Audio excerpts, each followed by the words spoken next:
Diretso agad sa nakadisplay ng mga cake. Oh, my strawberry shortcake! Bulong niya sa sarili, nalagay pa sa gilid ng pisngi ang nakayapos niyang mga kamay. Kumikinang ang cake sa paningin. Miss, kukunin ko tong strawberry shortcake, saka magsasalita sana siya nang may umepal. Miss, give me that strawberry shortcake, please. Sabi ng laking nasa likod niya, maotoridad pero attractive na boses. Napalis ang kasiyahan niya at sinalubong kilay. Nanggigil siya kasi kukunin nito ang gusto niyang cake. Hey you, babae, get out of my way. Paninita nito sa kanya. Bumaling siya rito at tinignan na masamang tingin. Hey you, mister, that's my cake. Natigilan siya nang mapansin ang gwapo at malaanghel nitong mukha. Natulala siya sa harap nito na ilang sandali. You're drooling, miss? Malamig na sabi nito. May tono ng ines saka napangawi. Sinapon niya ang bibig. Wala namang tumulong laway. What the hell? He is evil but an angel in disguise. Ines na sabi sa sarili. Tsaka walang asal. Excuse me ha. Ako ang unang umorder ng cake kaya wala akong karapatan na agawin yun. Mataray niyang salita. Talaga? Ako rin ang una nagbayad ng cake kaya wala kang karapatan na magagawa. Hanggang kaya mababalak tumayo dyan sa harapan ko. Don't block my way, miss. I'm not finished ordering yet. Hirit pa nito. Kumulo ang dugo niya. Mga tao ngayon, dinadaan sa pagiging otoridad dahil marami silang pera at madali silang mga ng ibang tao. Customer din po ako rito. Inikutan niya to ng tingin bago ibalik ang tingin sa mga cake. Miss, can you give me that black forest cake instead? Sabi niya sa sales girl.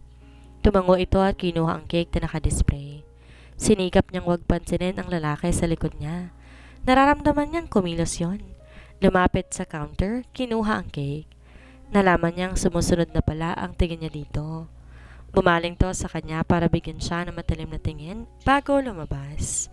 Naparanok siya and she realized that bastard is Elliot John Malyari.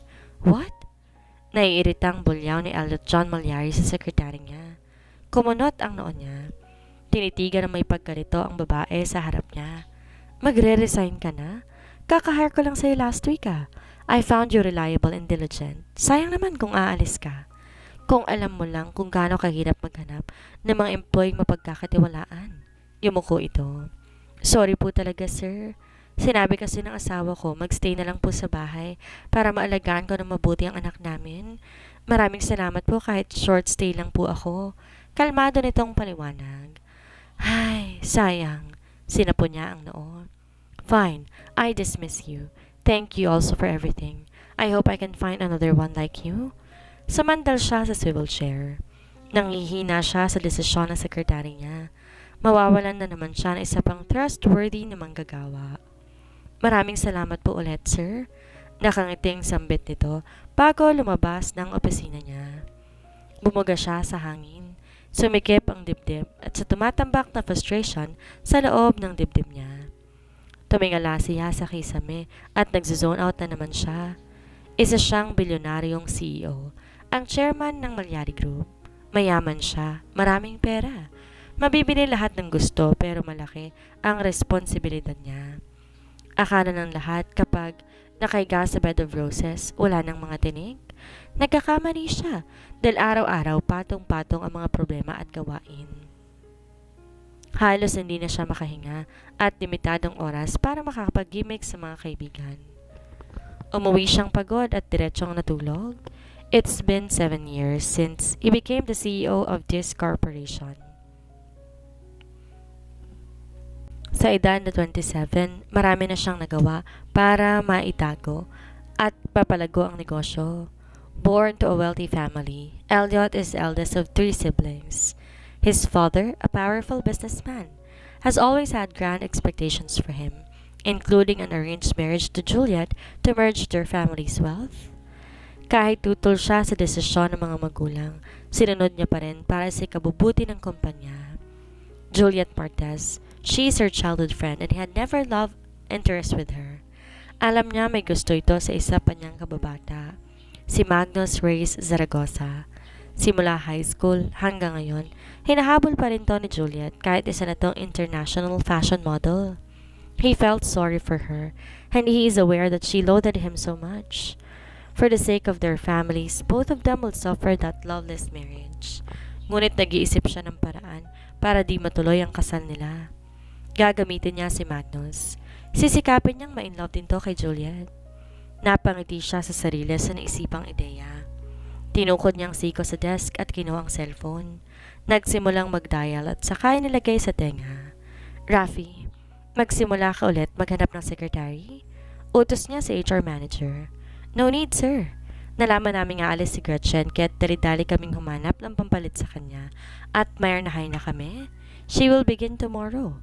Masayang balita ni Rafi sa kabilang linya. Sinundot ng galak ang puso niya. Well done, Raf. I will surely increase your salary. Oh, thank you, sir. Pagkatugon nun, pinatay niya ang cellphone. Tumayo. Kinuhang black coat niya, tumakbang palabas ng opisina habang sinusuot yon. He's getting late for his business meeting to the new client. As he hurried through the rows of vehicles, Elliot fumbled with his keys, his mind racing with thoughts of the agenda he needed to discuss. Finally spotting his car, a black sedan parked at the far end. He dashed towards it, weaving in and out of the other parked cars.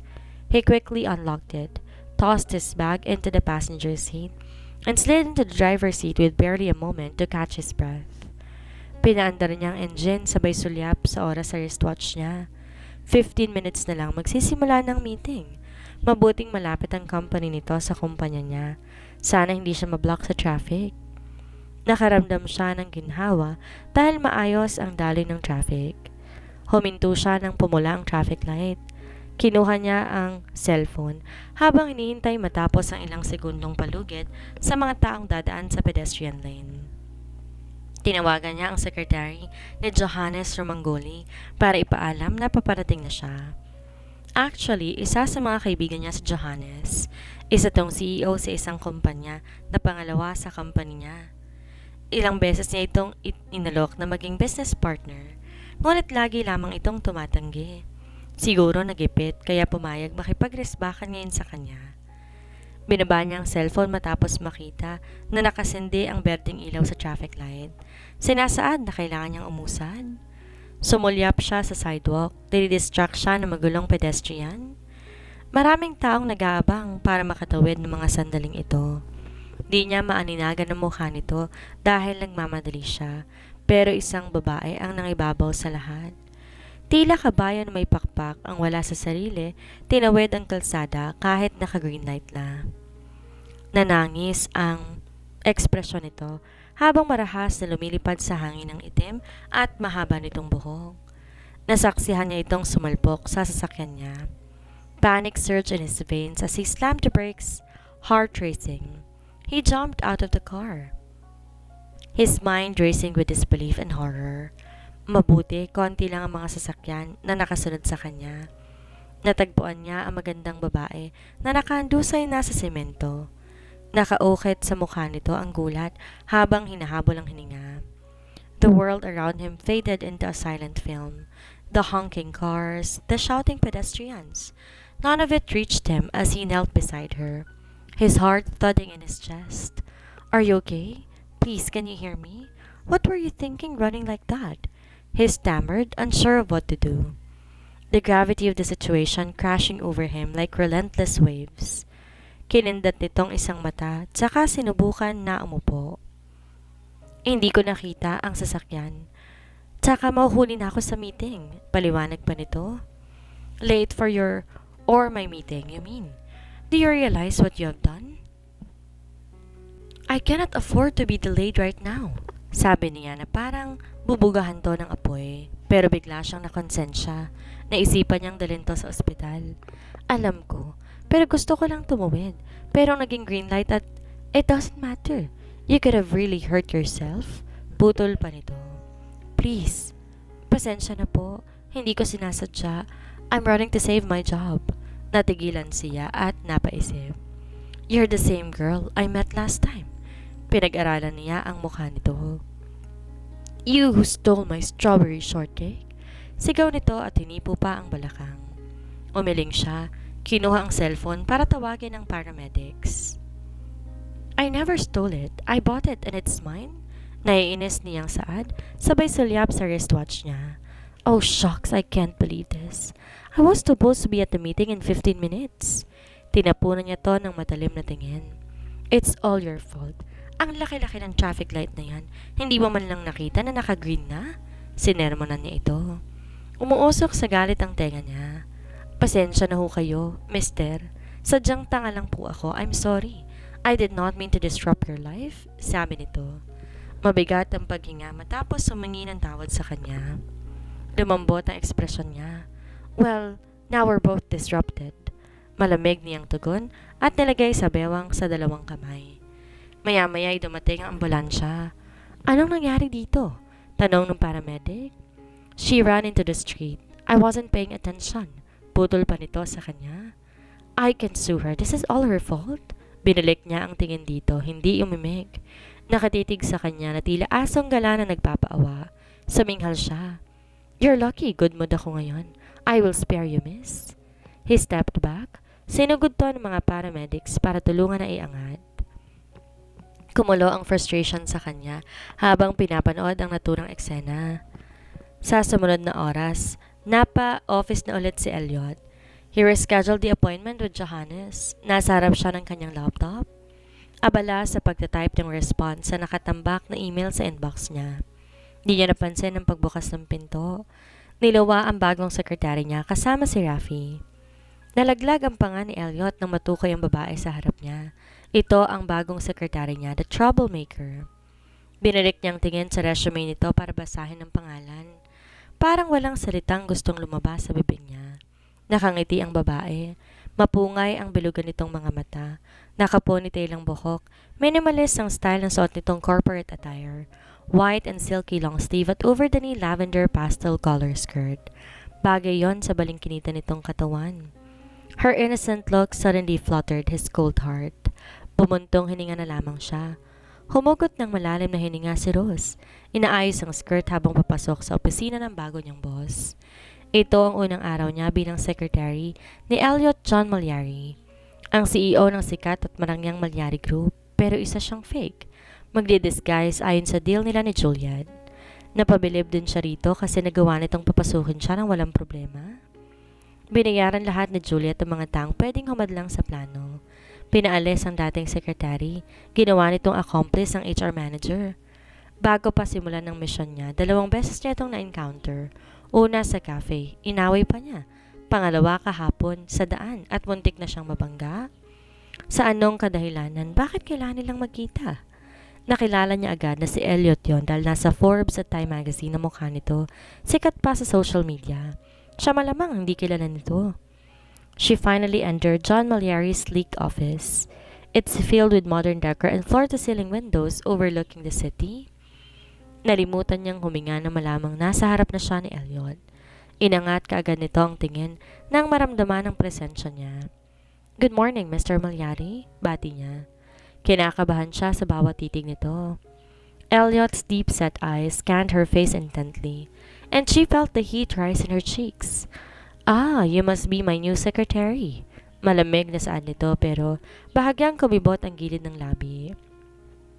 Nasa ekspresyon nito na nakilala na siya. Yes, I'm Rose Mendoza.